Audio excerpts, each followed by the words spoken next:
설교하는 방법, 설교하는 스타일이 다릅니다. 어떤 분은 주제별로 설교를 합니다. 우리 성도들이 꼭 알아야 할 기독교의 주제, 사랑, 은혜, 계시, 이런 특별한 주제를 택해서 그 주제를 자세하게 풀어주는, 그렇게 설교하는 목사님들도 계시고, 어떤 목사님들은 강해식으로 설교를 합니다. 마태복음이면 마태복음, 이사야는 이사야 택해가지고 1장부터 끝장까지 조근조근 1절부터 차근차근 그 말씀을 풀이해주는, 쉽게 설명해주는 그런 설교 방식을 택하고 있습니다. 어떤 방법으로 설교를 하든지 간에 장점도 있고 아쉬운 점도 있습니다. 저는 어떤 식으로 설교를 하느냐, 강해식도 아니고 그리고 주제별도 아닙니다. 저는 창세기부터 요한계시록기까지 저는 골고루 설교하는 방식을 택하고 있습니다. 이번 주 시편을 택했으면 그 다음은 잠언을죠. 그 다음은 전도서, 그 다음은 아가. 그런 식으로 제가 이제 성경을 그렇게 쭉 훑어보고 있습니다. 창세기부터 요한계시록까지 계속해서 제가 반복해서 설교를 합니다. 제가 담임 목사로 지금 13년 차인데 창세기부터 요한계시록까지 제가 쭉 주보를 살펴보니까 금년이 5번째예요. 시편 읽었으니까 이제 시편 몇 편 더 읽은 다음에 잠언으로 넘어가게 될 것입니다. 여러분, 저의 설교 방법에서 아쉬운 것이 있다면 강해식 설교처럼 본문을 자세하게 풀어주지는 못합니다.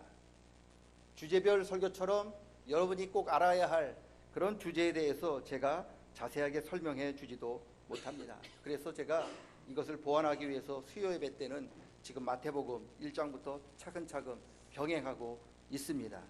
반면에 성경 66권 전체를 설교하기 때문에 성도님들은 창세기부터 요한계시록까지 제 설교를 5번을 들은 거예요. 물론 자세하게 듣지 못했지만 각 책마다 중요하다고 생각하는 부분 골고루 제가 여러분들에게 설교를 했습니다. 왜냐? 자기가 좋아하는 특정 음식만 좋아하는 편식이 건강에 좋지 않아요. 영적인 건강도 마찬가지입니다. 내가 좋아하는 성경, 내가 은혜 받은 구절만 꼭 붙들고 있는 거, 때로 그게 힘이 되지만 그게 그분을 망치기도 하는 거거든요. 병이 낫기 위해서, 몸이 건강해지기 위해서 때로는 내가 좋아하는 음식을 그만 먹어야 할 때가 있고, 내가 싫어하지만 꼭 먹어야 할 때가 있는 것처럼, 여러분, 성경 전체를 골고루 읽고 골고루 받아들이는 게 우리 영적인 건강에 굉장히 중요하다고 저는 믿는 사람입니다. 앞으로도 설교 제가 이 교회 담임으로 있을 동안에 계속해서 그렇게 설교하려고 합니다. 성경 읽는 게 굉장히 중요합니다. 금년에 우리 교회는 화요일 날 오전 10시부터 12시까지 우리 안성원 목사님이 성경을 읽어요. 그리고 토요일 날 새벽기도 끝나고 5시 20분부터 6시 20분까지 저랑 같이 성경을 읽습니다. 여러분 1년 동안 새벽기도 오셔서 저랑 같이 성경을 읽으면 1년에 성경을 한 번 읽을 수 있습니다. 여러분, 성경 읽는 게 굉장히 중요합니다. 성경이 굉장히 어렵지요. 읽다 보면 모르는 부분이 굉장히 많이 나옵니다. 저도 그렇습니다. 목사니까 다 아는 것 같지요? 아닙니다. 제가 성경을 30년 연구했고 근 성경을 100번 가까이 읽었지만 지금도 성경 읽으면 모르는 부분이 있어요. 어렵습니다. 그러면 어떡합니까? 그래도 읽습니다. 읽고 또 읽습니다. 그 방법밖에 없습니다. 다른 묘법이 있다, 무슨 비결을 설명해 준다, 거짓말입니다. 그럴 수가 없어요. 내가 모르는데 그분이 어떻게 알아요? 그저 우리는 하나님 앞에 기도하면서 읽고 또 읽는 방법밖에 없습니다. 성경을 아는 가장 좋은 방법은 또 읽고 또 읽고 반복해서 읽는, 그것이 가장 좋은 방법입니다. 제가 아는 목사님이 성경을 500번 읽었대요. 넘게 읽었대요. 그분이 그런 간증을 해요. 성경을 500번 읽었을 때 받은 은혜랑 성경을 501번 읽었을 때 받은 은혜가 전혀 다르다는 거예요. 성경을 501번 읽었을 때는 500번 읽었을 때 은혜가 잊어버려진대요. 마치 성경을 처음 읽을 때 그 감동과 감격이 얼마나 큰지, 그래서 자기는 그 감격을 매일매일 누리게 하기 위해서 성경을 계속 읽고 있다라고 그렇게 간증을 했는데, 저는 그게 진짜라고 믿습니다. 성경 읽으셔야 해요. 예수 믿는 사람들 가운데 80%가 죽을 때까지 창세기부터 요한계시록까지 성경 한 번도 읽어보지 못하고 세상 떠나는 사람이 80%예요. 이 중에 10명 중에서 8명이 성경 제대로 한번 읽어보지 못하고 하나님 앞에 선다는 거죠. 하나님이 물으실 거죠. 너 예수 믿니? 네. 그러면 성경 읽었니? 아니요. 그렇게 대답하실 겁니까? 예수 믿는 사람 치고 성경 제대로 한번 안 읽었으면서 어떻게 우리가 예수 믿는다고 얘기할 수 있겠습니까? 기독교인은 하나님 말씀을 따르는 사람이 기독교인이에요. 그런데 하나님 말씀을 알지도 못하는데, 읽지 않아서 알지도 못하는데 어떻게 우리가 하나님 말씀을 따를 수 있습니까? 그저 교회만 왔다 갔다 하는 교인이 되시면 안 돼요. 교회만 왔다 갔다 하는 교인 되면 안 됩니다. 하나님 말씀을 따르고 하나님 말씀을 알아야 하는 성도가 되셔야 합니다. 하나님은 교인을 찾는 게 아닙니다. 하나님은 하나님 말씀을 따라가는 성도들을 찾고 계십니다. 성경을 읽지 않아서 하나님 말씀을 모르는데 어떻게 하나님의 뜻을 따라 살 수 있겠습니까?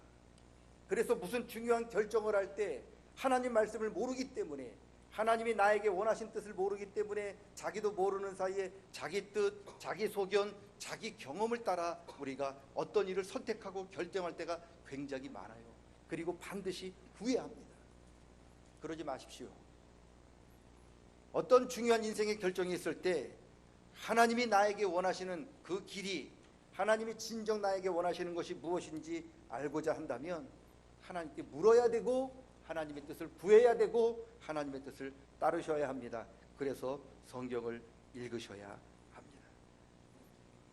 그래서 시편 1편에 보면 복 있는 사람이 나타나는데, 누가 복 있는 사람이냐? 하나님 말씀을 가까이 하는 사람이 복 있다는 거예요. 하나님 말씀을 늘 생각하고 하나님 말씀을 따라 사는 그 사람이 복이 있는 사람이다 말씀하죠. 하나님 말씀을 가까이 하면 절대로 악인들의 꾀를 따를 수가 없어요. 하나님 말씀 가까이 하면 절대로 죄인들의 길에 설 수가 없습니다. 하나님 말씀 가까이 하면 오만한 사람들과 함께 앉아 있을 수가 없어요. 왜요? 하나님이 그 자리를 얼마나 싫어하는지를 자기가 알기 때문에 그곳에 갈 수가 없어요. 우리가 하나님 말씀 읽지 않고 하나님이 우리에게 원하시는 게 무엇인지 알지 못하기 때문에 그냥 그 자리에 덥석 앉아 있는 거고 그 사람들과 함께 어울려 다니는 거예요. 그것은 하나님께 기쁨이 되지 않습니다. 그러한 삶은 하나님 앞에 복 있는 삶이 아닙니다. 여러분, 성경에는 하나님께서 저와 여러분에게 원하시는 뜻이 담겨 있고 하나님께서 저와 여러분에게 원하시는 하나님의 소망이 이 성경 안에 담겨 있어요. 그래서 하나님이 나에게 원하시는 게 무엇인가 성경을 통해서 발견해야만 그 비로소 그 다음에 하나님의 뜻을 이루어 드리는, 하나님께 기쁨을 드리는 성도가 될 수 있습니다. 이사야서를 보면 하나님께서 이사야를 통해서 하나님께서 이스라엘 백성들에게 진정하게 원하시는 게 무엇인가를 말씀하고 있어요.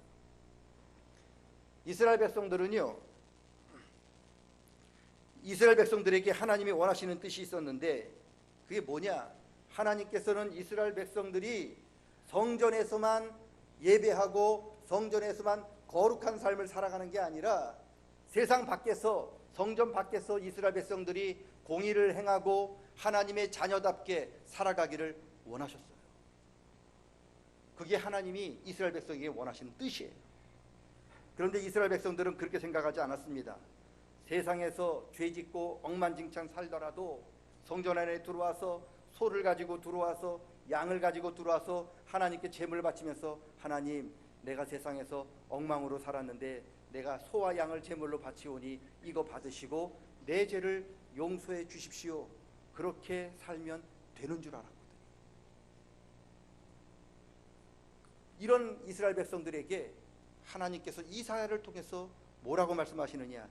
야, 이 망할 놈들아, 네가 니들 맘대로 나를 위한다고 그렇게 야단 떨지 말고 제발 내가 말하는 소리 좀 듣고 내가 원하는 일 좀 해다오. 나는 너희들이 성전에서 거룩한 척하는 모습 보기 원하는 게 아니다.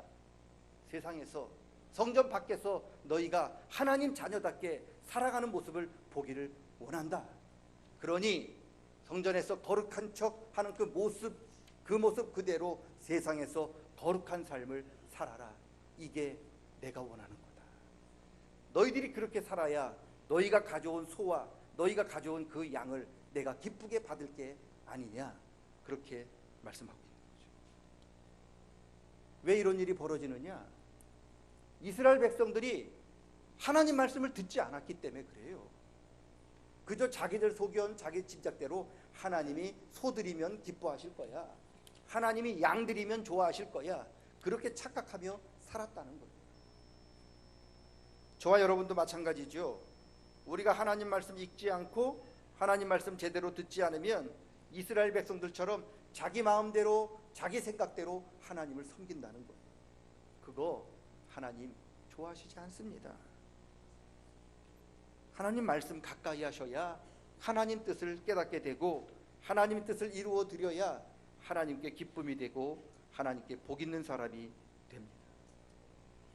금년 한 해는 성경을 읽지 않는 80% 사람에 들어가지 마시고 꼭 하나님 말씀 가까이 하는 20%에 들어가는 저와 여러분 다 되시기를 축원합니다.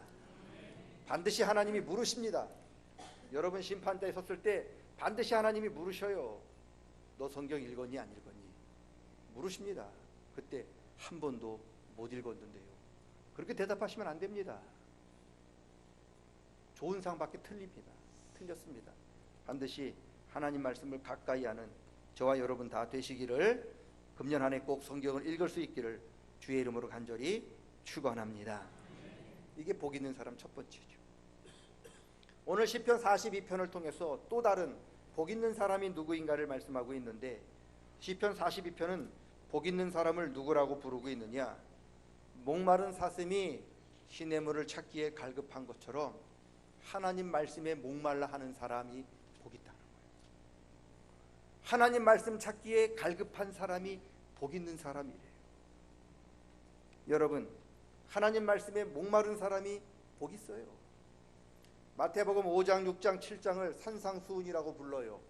예수님께서 산에서 제자들이, 아니 온 백성들이 다 들어야, 꼭 들어야 할 가장 중요한 말씀들을 마태복음 5, 6, 7장에서 말씀하고 있는데, 상상수훈에서 가장 먼저 나오는 게 어떤 말씀이냐?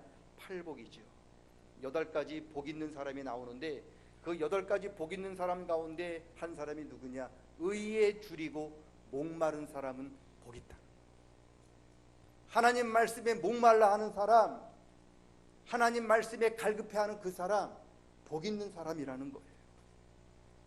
목마른 사슴의 눈에는 오직 물만 보이는 것처럼 하나님 말씀 갈급한 사람은 말씀 찾게 되어 있고, 하나님 찾기에 갈급한 그 사람이 복 있는 사람이라 말씀하고 있습니다. 여러분, 하나님 말씀을 갈급한 그 사람, 하나님 말씀에 목말라 하는 사람이 복 있는 사람인데, 저와 여러분이 하나님 말씀에 목마른 복 있는 사람 될 수 있기를 축원합니다. 돈에 목마른 사람은 너무 많아요. 성공에 목마른 사람 너무 많아요. 아침부터 저녁까지 돈 벌기 위해서, 아침부터 저녁까지 성공하기 위해서 이리 뛰고 저리 뛰고 열심히 살아가는 사람은 굉장히 많습니다. 주위 도처에 어디 가도 그러한 사람은 차고 넘칩니다. 그런데 하나님 말씀에 목말라 하나님 말씀 찾는 사람은 어디 있나요? 저와 여러분은 과연 하나님 말씀에 목이 마르십니까? 목마른 사슴이 시냇물 찾는 것처럼 저도 그렇고 여러분도 그렇고 하나님 말씀에 너무 목이 말라서 죽을 것 같다고, 저한테 말씀 좀 달라고, 하나님 저에게 은혜 좀 부어달라고 그렇게 갈급하게 부르짖는 사람 어디 있습니까? 그분이 복 있는 사람이죠. 어떤 분이 그래요. 목사님, 신앙생활 잘하는 법이 없습니까? 있지요. 신앙생활 잘하는 법은요, 하나님 말씀에 목마르면 신앙생활 잘합니다. 내가 목마르면 우물을 찾게 되는 것처럼 내가 하나님 말씀에 목이 마르면 하나님 저에게 말씀 주십시오, 하나님 저에게 은혜 베풀어 주십시오라고 저절로 기도가 나옵니다. 하나님 말씀 찾기에 갈급해서 말씀 달라고 부르짖는 그 사람에게 하나님께서는 반드시 말씀의 은혜를 그분에게 부어 주십니다. 여러분, 하나님의 은혜는요, 갈급하지 않는 사람에게는 절대로 임하지 않습니다. 갈급한 사람들에게만 임하게 되어 있습니다. 여러분, 사슴이 목 안 마르면 시냇물 찾습니까? 안 찾아요. 목이 말라야 사슴이 시냇물을 찾는 것처럼 하나님의 은혜에 갈급한 사람이 하나님 찾고 하나님의 은혜를 찾지, 은혜에 목마르지 않은 사람은 절대로 하나님 찾지 않습니다. 은혜를 구하지 않습니다. 그래서요, 마태복음에는 팔복을 이야기하지만 누가복음에는 팔복이 아니라 사복, 사화를 이야기합니다. 네 가지 복 있는 사람과 네 가지 하나님 앞에 심판받은 사람으로 그렇게 구분이 돼요. 네 가지 복 있는 사람 가운데 한 사람이 의에 줄이고 목마른 사람이고요, 네 가지 하나님 앞에 심판받을 하는 사람이 뭐냐면 배부르고 하나님 찾지 않는 사람이 하나님의 저주가 임한다고 말씀하고 있는 거죠. 여러분, 저와 여러분이요, 영적으로 배가 부르다고 느껴지면 하나님 찾지 않아요. 더 배부르면 나중에는 하나님 없어도 잘 살 수 있다라고 그렇게 이야기합니다. 세상 사람들이 왜 하나님 안 찾는지 아세요?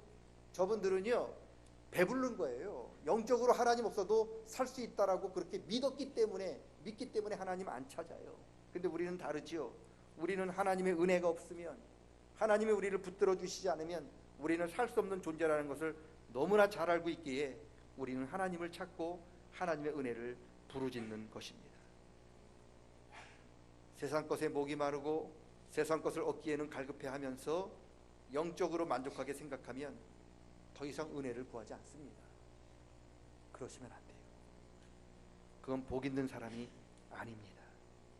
금년 한 해 영적으로 목이 마르고 목마른 사슴이 시냇물을 찾기에 갈급한 것처럼 저도 그렇고 여러분도 그렇고 하나님의 은혜에 목이 마르고 하나님의 말씀에 갈급하여서 하나님을 찾고 하나님의 은혜를 찾고 하나님의 말씀을 찾는 복 있는 사람 되시기를 축원합니다.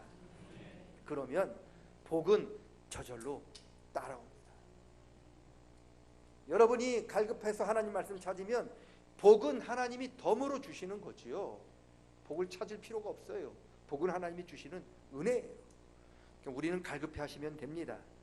여러분, 하나님 앞에 복받는 은혜에 갈급한 저와 여러분 다 되시기를 주의 이름으로 간절히 축원합니다. 그리고 금년 한 해는 하나님 말씀을 가까이 해서 시냇가에 심은 나무처럼 어디에 가든 무엇을 하든 항상 하나님의 은혜가 저와 여러분의 삶 속에 넘치는 그런 복 있는 한 해가 될 수 있기를 주의 이름으로 간절히 축원합니다. 하나님 말씀 가까이 하는 사람 복 있고요, 하나님 말씀을 가장 갈급해 하는 사람이 복 있는 사람입니다. 이게 시편의 말씀입니다. 시편처럼 하나님 말씀 갈급하고 하나님 말씀 가까이 하는 우리 모든 복을 받을 수 있기를 주님의 이름으로 간절히 축원합니다. 하나님 아버지, 갈급한 심령을 주시옵소서. 하나님, 세상 것은 갈급해야 하는데 영적인 것은 만족해 하는 저희들 되지 않도록 도와주시고, 이제는 거꾸로 세상 것에는 만족하며 감사하게 도와주시고 하나님의 은혜는 갈급해하는 목마른 사슴과 같은 심령으로 우리를 변화시켜 주시옵소서. 날마다 주의 말씀을 찾으며 날마다 하나님을 찾으며 날마다 하나님의 은혜를 구하고 찾는 하나님 저희들 되게 도와 주시옵소서. 금년에는 그리고 앞으로 우리의 인생이 하나님 말씀을 가까이 하는 은혜를 허락하여 주시어서 어디에 있든지 무엇을 하든지 하나님의 은혜가 넘치는 복된 삶 살아가도록 우리를 붙들어 주시옵소서. 예수님의 이름으로 기도드리옵나이다. 아멘.